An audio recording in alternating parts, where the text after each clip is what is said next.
आप करते चले जा रहे हैं जन्म जन्म से, आप समझाओ तो समझ में नहीं आता। उनको चमत्कार दिखाओ कि आज बोले नाम तो जीवन में कभी दुख ना मिले बस, और जो कमा के रखा है उसको कौन भोगेगा। अवश्यमेव भोक्तव्यम कृतम कर्म शुभाशुभम।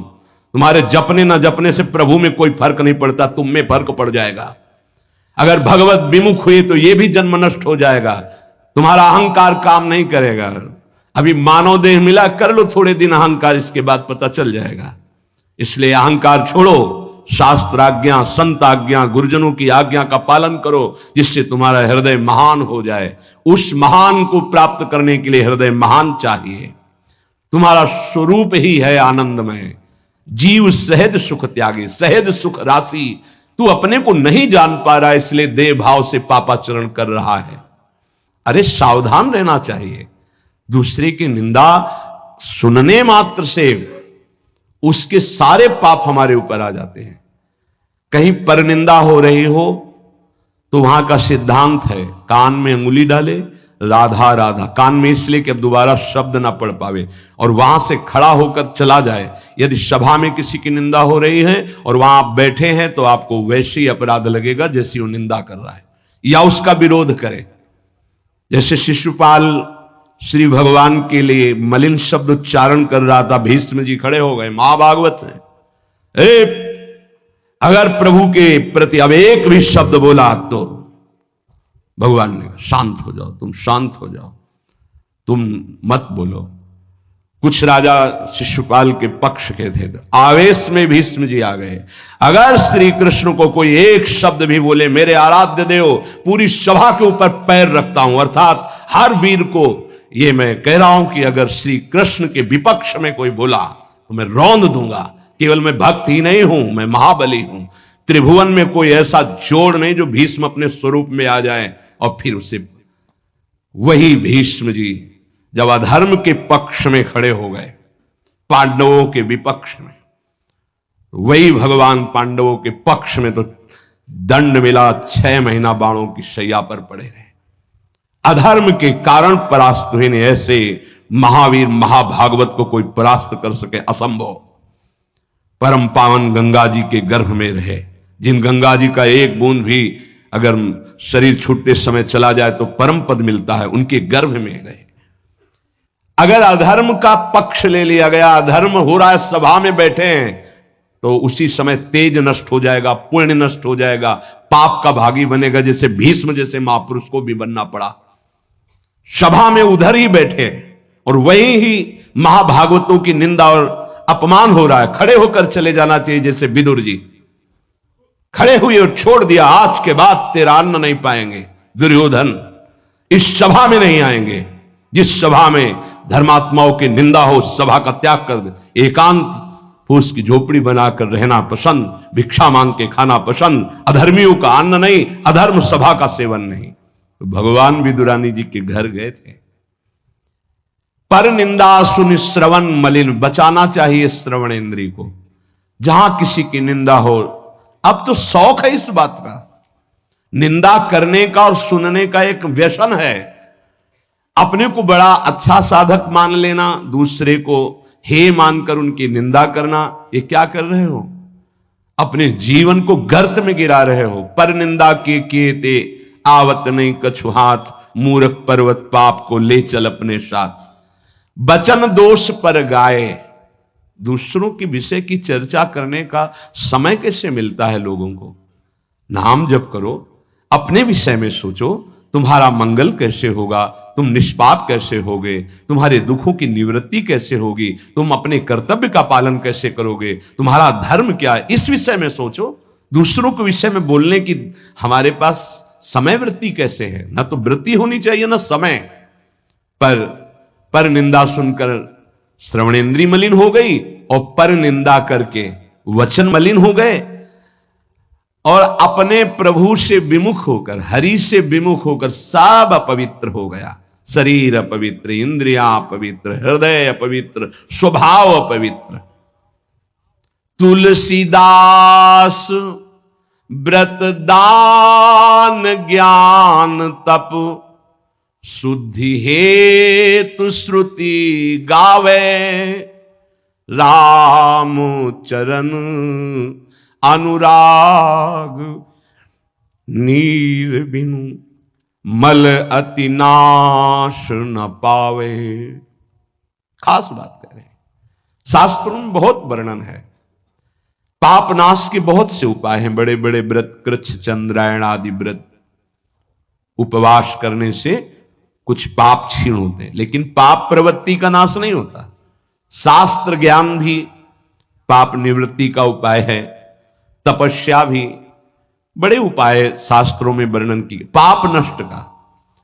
गोस्वामी जी कह रहे भगवान के अनुराग के बिना, भगवत प्रेम के बिना जड़ मूल से हृदय निष्पाप नहीं होता। पाप की जड़ है प्रवृत्ति, वासना, कामना, तृष्णा, स्पृहा, इनका जड़ से नाश हो जाता है जब हृदय प्रेम से द्रवित। अपनापन जब प्रभु से होता है, मेरे प्रभु, जहां हृदय में द्रवण क्रिया हुई, आंखों में अश्रु बहे, वो जो पवित्रता होती है, मम भक्ति युक्तो भुवनम पुनात, लोगों को पावन करने की सामर्थ्य उसमें आ जाती है। ये अनुराग प्राप्त करने के लिए मानव देह मिला है, हरि अनुराग। प्रेम प्राप्त करने, कहां प्रेम लग, जरा सी बात हमारे प्रतिकूल हो, हमारी गुरु निष्ठा, भगवान निष्ठा, पता नहीं कहां माया किस कोने में कर देती है कि उस समय में हम केवल उस सामने अनुकूलता को देखते हैं, प्रभु को नहीं देखते, प्रभु के विधान को नहीं देखते। ये नहीं समझ पाते कि हमारे सामने प्रश्न उपस्थित हुआ है, अब हमें अपनी इष्ट निष्ठा, गुरु निष्ठा को परिपक्व रखना है। साधन में उन्नति अपना पुरुषार्थ और गुरुदेव की कृपा, भगवत कृपा दोनों चाहिए। अगर पुरुषार्थ नहीं करोगे तो कृपा है उसका स्वाद नहीं ले पाओगे। कृपा रसोई बना करके सामने रख देना थाल, पुरुषार्थ उसे पाना। पूज्यपाद श्री उड़िया बाबा जी महाराज कहते हैं, साधक का प्रयास और भगवान गुरुदेव की कृपा, ये दोनों सिद्धावस्था की प्राप्ति में अत्यंत आवश्यक हैं। कायर बन के हाथ पे हाथ रख के बैठ जाए कि वो कृपा से सब हो जाएगा, ये कायरता कृपा नहीं सिखाती, ये कायरता है। पुरुषार्थ जितना हम में अध्यात्म बल है उसके अनुसार हम चल रहे, बकाया सब कृपा से हो जाएगा, पक्का हो जाएगा। मन क्रम वचन छाड़ी चतुराई और भजत कृपा करिहे रघुराई। मन से, वचन से, कर्म से ये चतुरता छोड़ो, अब सब कृपा से हो जाएगा। तो तुम प्रमाद करो और तुम्हारे ऊपर कृपा का प्रभाव जागृत हो जाए, ऐसा कभी नहीं देखा गया। जितना आप में सामर्थ्य मिली उसको लगाओ, शेष चिंता मत करो, कृपा पूरी कर देगी, पर आपको लगना होगा। साधक का पुरुषार्थ, निज चेष्टा और भगवत गुरु कृपा, यह सिद्धावस्था को प्राप्त कराती है। साधक का पुरुषार्थ अगर नहीं लगेगा तो विपरीत दिशा में चला जाएगा, असाधन बनने लगेगा। उपासक गुरु को कभी मनुष्य न समझे, भगवत विग्रह को कभी धातु का न देखे कि पत्थर की मूर्ति है कि अष्ट धातु की है कि ये काहे, ऐसा कभी प्रश्न न करे। इष्ट देव का अवतार होता है अर्चा विग्रह रूप में, अर्चावतार। दो प्रकार से प्राण प्रतिष्ठा होती है, एक होती मंत्रों के द्वारा और एक होती भाव के द्वारा। निरंतर जो मंत्राकार वृत्ति की हुई, भजन में डूबे हुए महापुरुष जब तदात्म वृत्ति से श्री विग्रह की तरफ देख ले, उसी समय हलचल पैदा हो जाएगी, प्राण प्रतिष्ठा हो गई। छाती से लगा लिया, प्राण प्रतिष्ठा हो गई। मंत्रों का एक अनुष्ठान वैदिक सिद्धांत से और एक है भाव सिद्धांत।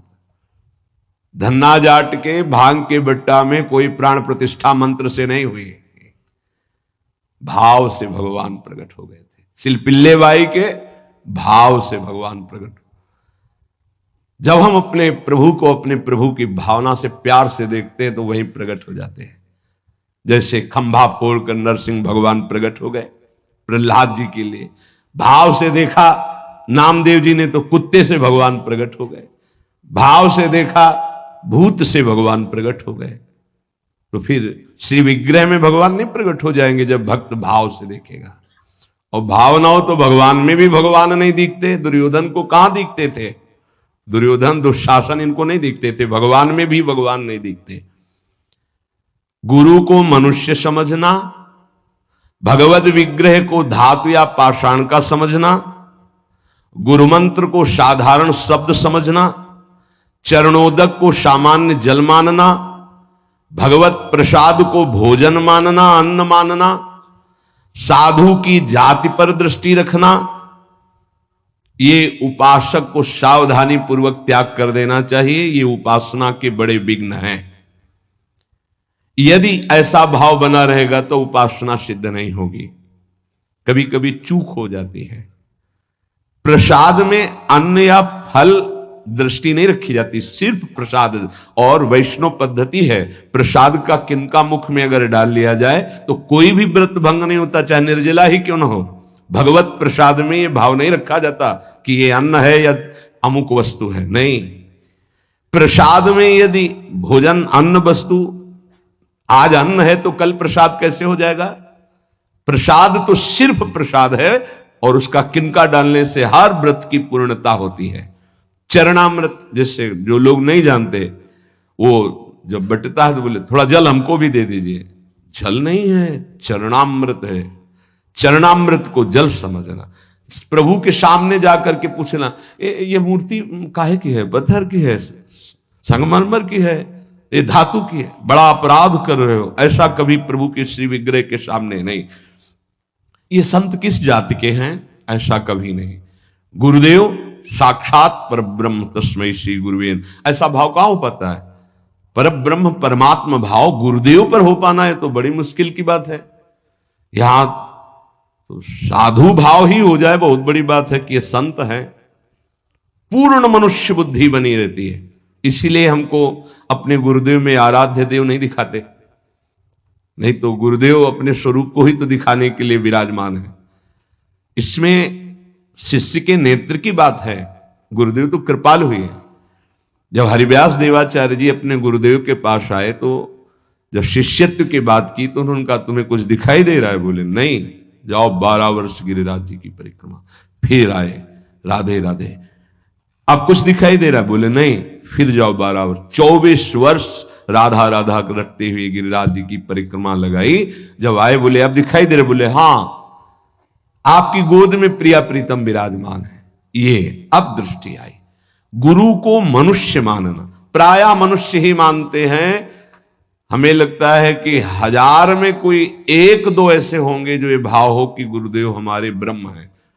छवि या मूर्ति विराजमान करके तो पूजा सब करेंगे, लेकिन मनुष्य बुद्धि या बहुत संत बुद्धि, उसमें भी प्रश्नवाचक चिन्ह।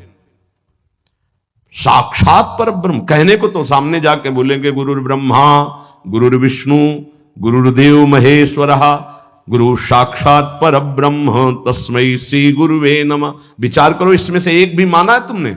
गुरु को ब्रह्मा माना है या हरि माना है या शिव माना है या साक्षात पर ब्रह्म माना है? बड़ा मुश्किल है। केवल कह देना अलग, बोले होना भी तो चाहिए साक्षात पर ब्रह्म। केवल बातों से कोई पर ब्रह्म थोड़ी हो जाता है। तो पाषाण में पर ब्रह्म था क्या? वो तो अव्यक्त था, तुम्हारे भाव से व्यक्त हुआ ना। तुमने पर ब्रह्म की भावना की तो मुस्कुराता हुआ ब्रह्म प्रकट हो गया। तो गुरुदेव तो चैतन्य ब्रह्म है। आपकी भावना यदि हो जाए, कुत्ते से विट्ठल भगवान प्रकट किए तो भावना ही तो की प्रभु प्रभु सूखी मत खाओ, थोड़ा घी रोटी मिला, नाथ आपके लिए ही तो है। तो ऐसे देखो, साक्षात विट्ठल भगवान गुरुदेव में प्रभु आपका, सर्वस्व आपका, प्राण मन तन सब, मैं आपकी ही तो उपासना कर रहा हूं। मुझे और कोई भगवान नहीं चाहिए, बस आपका साक्षात्कार हो, आप प्रसन्न हो जाएं, आपकी अधीनता। ऐसा कहां? ऐसा होगा तो भाव बदल जाएगा। गुरुदेव के प्रति परब्रह्म भाव हो जाए तो साधक को कुछ करना नहीं पड़ेगा, अपने आप उसके अंदर समस्त दैवी संपदा प्रकाशित हो जाएगी। परब्रह्म भाव होना बहुत कठिन है। गुरुदेव के प्रति परब्रह्म भाव हो गया तो उस भाव की सिद्धि होगी, चराचर जगत में परब्रह्म भाव हो जाएगा। क्योंकि गुरुदेव अखंड मंडलाकारम व्याप्तमेन चराचरम, तो चर अचर में परब्रह्म भाव होते ही वो जीवन मुक्त हो जाएगा।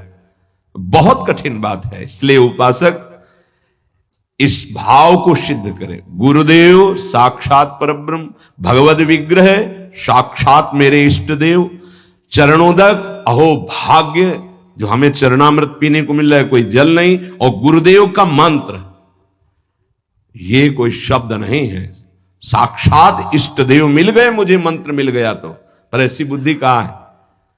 पड़ा है एक कोने में हृदय में मंत्र, उसका बार बार स्मरण नहीं, बार बार दुलार प्यार नहीं मंत्र का। आप देखो मंत्र को कितना प्यार करते हैं आप। मंत्र का प्यार है बार बार स्मरण करना, दुलार करना, तो उसी का जागरण होगा। तो वहीं प्रिया प्रीतम निकुंज सब उसी में छुपा है। ये जो मंत्र है ना, इसमें सब कुछ छुपा है। मंत्र की ही व्याख्या चतुरासी जी है, निज मंत्र की व्याख्या चतुरासी जी है। चतुरासी जी की व्याख्या 42 लीला और वृंदावन दास चाचा जितने भी पद गाए सब चतुरासी जी की व्याख्या है, और 84 जी निज मंत्र की व्याख्या है। ये अंदर की बात समझ। मंत्र मिला मतलब पूरे निकुंज की चाबी मिल गई। बीज मंत्र इसी को कहे, इसी से पूरा निकुंज रूपी वृक्ष प्रकाशित हो जाएगा। इष्ट देव में, गुरुदेव में जितना तुम्हारे भाव की कमी रहेगी उतना ही उपासना असफल रहेगी। जब अपने इष्ट देव के पास कोई जाता है, जैसे यहां से कोई बोले कि बरसाने जाए, हे सुनो श्री जी को हमारी भी दंडवत कर, अहो भाग्य आपके कि आप श्री जी के दर्शन करने जा रहे, हमारी दंडवत कह देना, हमारी स्मृति, हमारी भी अर्जी लगा देना। कोई आपका है, ईर्ष्या तो नहीं होगी ना, द्वेष तो नहीं होगा, उसके प्रति जलन का भाव तो नहीं होगा कि तो श्री जी के दर्शन के लिए जा रहा है। ऐसे ही यदि हमें गुरुदेव से प्रेम है और हमें दिखाई दे रहा कि गुरुदेव इनको ज्यादा प्यार कर रहे हैं, तो हमारा उससे ज्यादा प्यार हो जाएगा। आपके हो भाग्य, कभी हमारी भी स्मृति दिला देना, गुरुदेव को ये प्रदान कर देना। गुरुदेव, उसके अंदर द्वेष तो नहीं आएगा, जलन तो नहीं आएगी। जब मनुष्य बुद्धि होगी तब जलन होने लगेगी, तब ईर्ष्या जागृत हो जाएगी। नापना चाहिए अपने हृदय में कि गुरुदेव के प्रति मनुष्य बुद्धि का लक्षण है, साधु बुद्धि का लक्षण है, या साक्षात पर ब्रह्म का लक्षण है। इतनी गोपी जन थी, क्या किसी को किसी के प्रति ईर्ष्या थी क्या? एक साथ बैठकर सब कात्यायनी की उपासना, एक साथ यमुना स्नान, एक साथ अनुष्ठान श्री कृष्ण को प्रीतम रूप में प्राप्त करने का। ऐसे सहस्त्रों उपासक, सही पूछो तो इतना भी अंतर नहीं, सबके प्रति प्रभु का समान प्यार है, गुरुदेव का, प्रभु का। पर जो जितना प्रभु मानेगा, जितना अपनापन करेगा, वो दूर रहकर भी अनुभव करेगा कि गुरुदेव का, इष्ट देव का हमारे प्रति सबसे अधिक प्यार है। यह सबको अनुभव होगा। यदि आप पवित्र हृदय से, भगवत भाव से, तो आपको यह अनुभव होगा कि देखो, देखें या ना देखें, बोले या ना बोले, मिले या ना मिले, लेकिन मेरा हृदय कहता है कि गुरुदेव, इष्ट देव सबसे ज्यादा मुझे प्यार करते हैं। ये भगवत भाव में रहता है। इष्ट देव और गुरुदेव की परिपूर्णता के भाव में जितनी कमी रहेगी, उपासना उतनी कच्ची रहेगी। इष्ट देव गुरुदेव की परिपूर्णता में, इष्ट देव में कभी एक देशीयता का भाव नहीं रहना चाहिए। मेरे इष्ट देव सर्वत्र विराजमान है, तभी सच्चिदानंद भाव पूर्ण होगा। मन उपासना किए बिना नहीं रह सकता, इसका स्वभाव है उपासना करना। यदि प्रभु की उपासना नहीं की तो भोगों की उपासना ये करेगा ही करेगा, तुम इसे रोक नहीं सकते हो। अगर ये भोगों की उपासना करेगा तो दुख, चिंता, भय, शोक, मृत्यु, इससे तुम बच नहीं सकते हो। और मन का स्वभाव उपासना करना, ये बिना उपासना किए नहीं रह सकता। यदि प्रभु की उपासना नहीं की तो विषय की उपासना करेगा, इसलिए बचाओ इसको विषय उपासना से और प्रभु की तरफ लगा दो। तो बोले, ये जानते हुए कि ये विषय उपासना पाप कराएगी, फिर भी हम इसे क्यों नहीं रोक पाते? तो श्री भगवान कह रहे हैं कि तुम्हारा ज्ञान 3 तरह से ढक गया। पहला, अग्नि में जैसे धुआं पर अग्नि है, अर्थात ज्ञान है, पर धुआं हट जाए तो सही ज्ञान दिखाई दे, ऐसे पहली स्थिति उपासक की विषय उपासना की तरफ, काम वासना की तरफ जब होती है, उस समय एकदम वो ज्ञान जागृत करने के लिए सत्संग आदि का सहयोग तो बच जाएगा। नहीं, दूसरी आती दर्पण में मल की तरह, अब उसमें बड़ा प्रयास करने पर। तीसरी आती है जेर में ढका हुआ गर्भ, अब उसमें समझ में ही नहीं आता कि क्या ठीक है क्या नहीं ठीक है, जो वासना आई वैसी क्रिया हो गई। आवृतम ज्ञान में तेनो ज्ञानिनो नित्य वैरिणा काम रूपेण कौन्तेय दुष्पूरेणानलेन च। हे कुंती नंदन, ये काम अग्नि है, ये कभी तृप्त होने वाला नहीं है। जैसे अग्नि में धीरे धीरे घी डालो तो भड़केगी, वो शांत नहीं होगी। ये ज्ञानियों का बहुत बड़ा दुश्मन है, तो अज्ञानियों का मित्र है। काम से ही तो सुख का अनुभव करते हैं। संसार में शास्त्रों की संख्या में केवल काम सुख के लिए ही सारा चिंतन है। देख लो, हमें पढ़ना लिखना है, खूब रुपया कमाना है, अपनी कामनाओं की पूर्ति करनी। काम का सीधा तात्पर्य केवल एक ही इंद्रिय से नहीं, सर्वेंद्रियों के भोग से है। अगर ये दुश्मन है तो किनका है? जो इस संसार रूपी महान दुखालय से मुक्त होना चाहते हैं। वैसे है तो दुश्मन उनका भी, क्योंकि दुख शोक चिंता भय पाप आचरण कराता है, पर वो मित्र मानते हैं, इसी से वो सुखी होना चाहते हैं। ज्ञानिनो नित्य बैरिणा, ज्ञानियों का यह दुश्मन है। तो कोई ऐसा न समझ ले कि ज्ञानियों को भी काम परास्त करता है क्या? तो यहां ज्ञानी शब्द शास्त्र ज्ञानी से, ब्रह्मबोध से नहीं है। ब्रह्मबोध संपन्न महापुरुष के हृदय में नहीं स्वात्मा रामम विषय मृग तृष्णाम भ्रमयति, भ्रम पैदा ही नहीं कर सकती माया। जहां आता है जो ज्ञानिन कर चिता परई बरियाई विमोह बस करई, वो शास्त्र ज्ञानी, ब्रह्मबोध संपन्न महापुरुष नहीं, वहां गुंजाइश ही नहीं है। जैसे भगवत प्रेमी महात्मा नहीं, अभी वैदी भक्ति गौड़ी भक्ति तक हो सकता है, लेकिन अब अनुराग, जहां अनुरागात्मिका भक्ति जागृत हुई, प्रेम लक्षणा भक्ति, वहां प्रवेश नहीं किसी विकार का। ऐसे ही शास्त्र ज्ञान साधना तक हो सकता है काम का प्रभाव, लेकिन ब्रह्मबोध संपन्न महापुरुष के हृदय में नहीं। ऊसर बरसई तृण नहीं जामा, संत हृदय जिम उपज न कामा। भगवान कह रहे हैं दुष्पूरेणा नलेन च, ये कभी पूर्णता नहीं होती काम में। अग्नि में घी की आहुति सुहाती सुहाती डाली जाए तो कभी वो बुझेगी नहीं, बढ़ती चली जाएगी। ऐसे ही कुछ लोग सिद्धांत कहते हैं भोग से योग। भाई शास्त्र तो आज्ञा नहीं करता ऐसा। न जातु कामः कामानाम उपभोगेन साम्यति हविषा कृष्ण वर्तमेव भूय एवाभिवर्धते। कभी काम भोग से कामनाओं की शांति नहीं होती और बढ़ती है जैसे आग में घी डालने से। कलयुग है, बड़े सिद्धांत चलेंगे। कलयुग में शास्त्र विरुद्ध आचरणों की बाढ़ आ जाएगी। शास्त्र सम्मत चलो, परिपक्व अवस्था आएगी तो सिद्ध हो जाओगे। सिद्धों का नाटक न करे, नहीं तो माया जब अपना नाटक खड़े करेगी तो आप टिक नहीं पाओगे। और जो सिद्ध हैं उनके आगे से लजाकर भाग जाती माया, अपना कोई प्रभाव नहीं दिखा पाती। नाटक मत करो, ईश्वर की माया बड़ी प्रबल है, डरते रहो। जब परिपक्व अवस्था आ जाएगी तो भ्रम ही खत्म हो जाएगा।